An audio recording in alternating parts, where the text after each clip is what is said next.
अस्सलाम वालेकुम दोस्तों।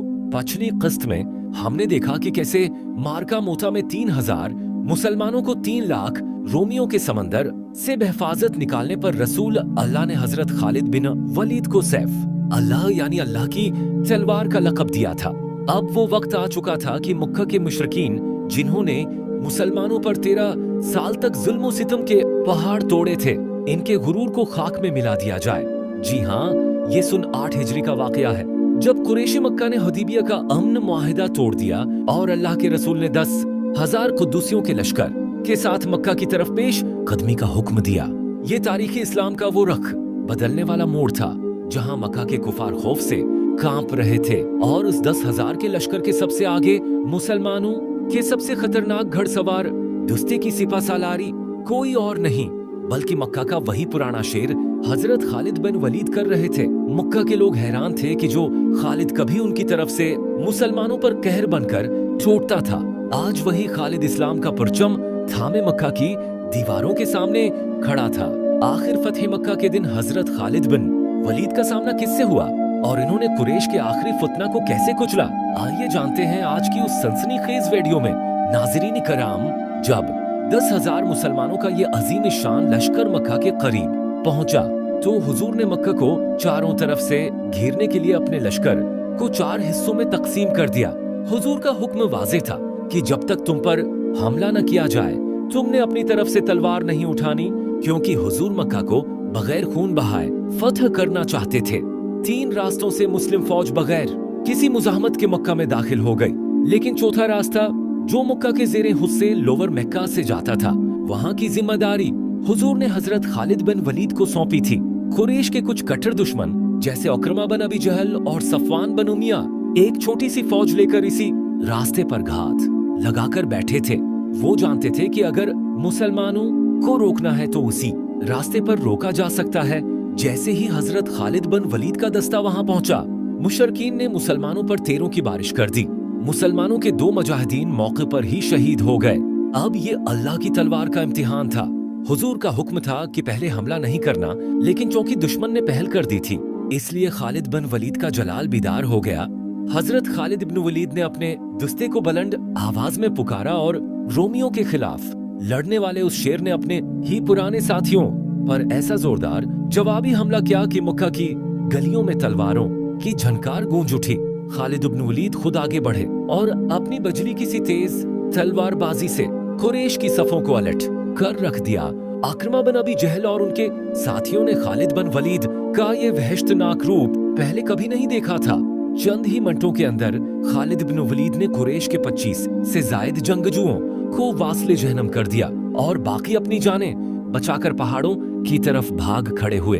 जब रसूलुल्लाह मक्का में दाखिल हुए तो आपने नीचे की तरफ से तलवारों की चमक और धुआं उठता देखा। हुजूर ने पूछा, ये क्या हो रहा है? क्या मैंने क़ताल से मना नहीं था क्या? सहाबा ने अर्ज किया, या रसूलुल्लाह, खालिद बिन वलीद के दस्ते पर कुरैश ने पहले हमला किया था, जिसके जवाब में खालिद को तलवार उठानी पड़ी।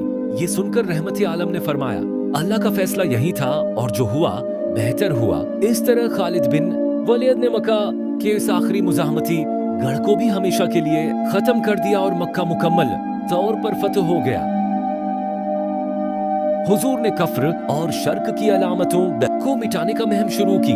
मक्का के करीब अनखला नामी जगह पर कुरैश का सबसे बड़ा और मशहूर बुत उज़्ज़ी मौजूद था, जिसकी वो सालों से पूजा करते थे। हुजूर ने उस सबसे बड़े बित को तोड़ने के लिए हजरत खालिद बिन वलीद को 30 गढ़ सिवारों के साथ भेजा। खालिद बिन वलीद वहां पहुंचे और उन्होंने अपने कल्हाड़े और तलवार से उस बुत को रेजा रेजा कर दिया। जब वो वापस आए तो हुजूर ने पूछा, खालिद, क्या तुमने वहां कुछ देखा? खालिद ने कहा, नहीं या रसूलुल्लाह, कुछ भी नहीं था। हुजूर ने फरमाया, तुमने अभी इज्जी को खत्म नहीं किया, वापस जाओ। खालिद बिन वलीद दोबारा गुस्से में वहां पहुंचे। इस बार जब वो बुत के मालबे के करीब गए तो वहां से एक खौफनाक काली नंगे बालों वाली हबशी औरत नमूदार हुई जो चीखें मार रही थी और अपने सिर पर मिट्टी उड़ा रही थी। वहां का पुजारी डर कर पहाड़ पर चढ़ गया और चलाने लगा, आय अज़्ज़ी, इस खालिद को बर्बाद कर दे। लेकिन खालिद बिन वलीद अल्लाह की तौहीद के निशे में चोर थे। उन्होंने अपनी तलवार निकाली और एक ही जोरदार वार से उस जादूगरनी नमा शैतानी औरत के 2 टुकड़े कर दिए। जो कि असल में अज़्ज़ीबत के पीछे छिपा हुआ शैतान था। जब खालिद ने वापस आकर हुजूर को बताया तो आपने फरमाया, हाँ वो उज़्ज़ी थी और अब तुम्हारे उस वार के बाद इस जमीन पर उसकी फौजा कभी नहीं होगी। नाज़रीन कराम, बितू का खात्मा करने के बाद इस्लाम की फौज को एक और बड़े खतरे का सामना करना पड़ा, जिसे गज़वा हनीन कहा जाता है। कबीला हवाज़िन और सकीफ के 20,000 तीरंदाज मुसलमानों को मिटाने के लिए वादी हनीन में छुप कर बैठे थे।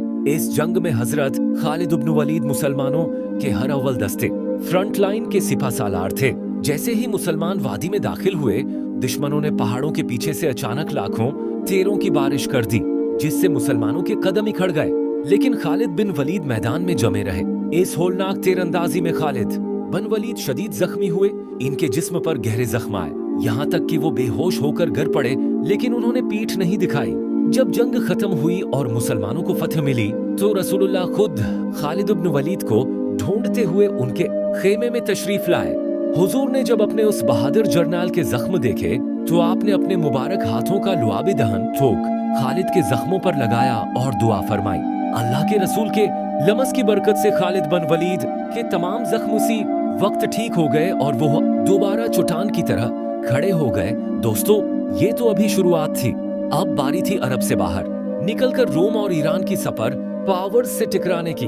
अगली किस्त में हम देखें गए कि कैसे हजरत खालिद बिन वलीद ने इराक पर हमला किया और ईरानी सल्तनत की एटें से एट बजा दी।